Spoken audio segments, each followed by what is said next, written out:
Good afternoon. Had a very constructive and substantive meeting with Mr. Akinci. I am having the same meeting tomorrow with Mr. Anastasiadis.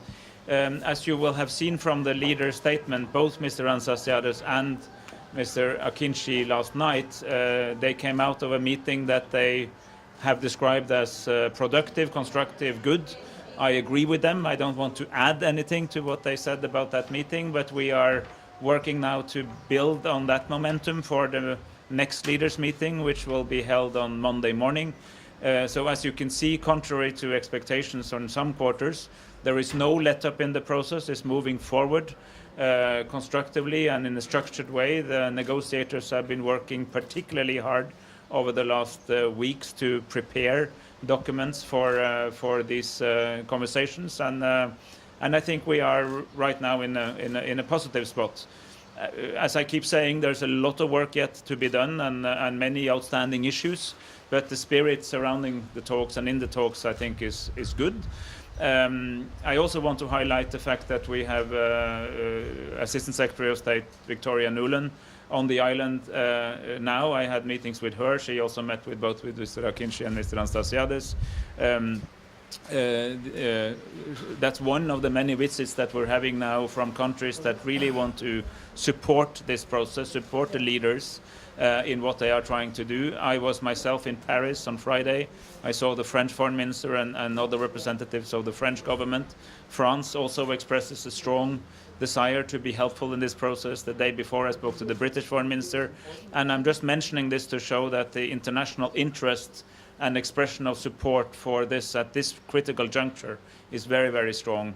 And of course, when I speak to them, we also always talk about the more material dimensions of support, including economic support. Right. What did you achieve last night?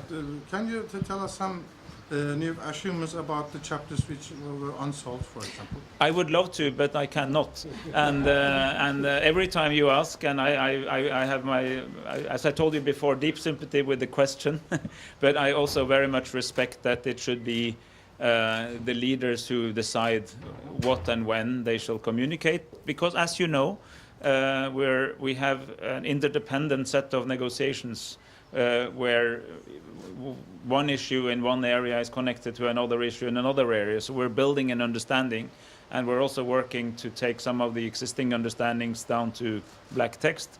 But I don't want to neither steal the thunder nor to do what I think the leaders will be doing when they feel time is right. I would again underline we have a lot of work yet to do. There are many issues that still have to be solved, and it's not all going to be easy.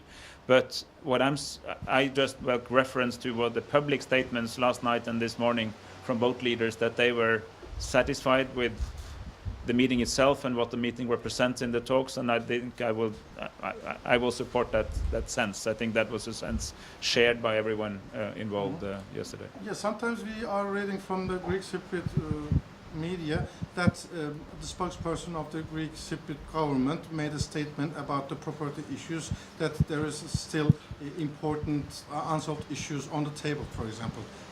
You probably read this statement on the Greek media? I just said myself that there are still many issues on the table.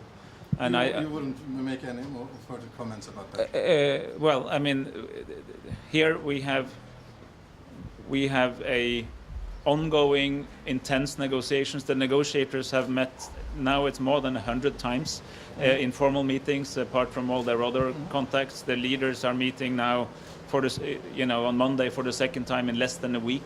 We're engaging in a cross-sector.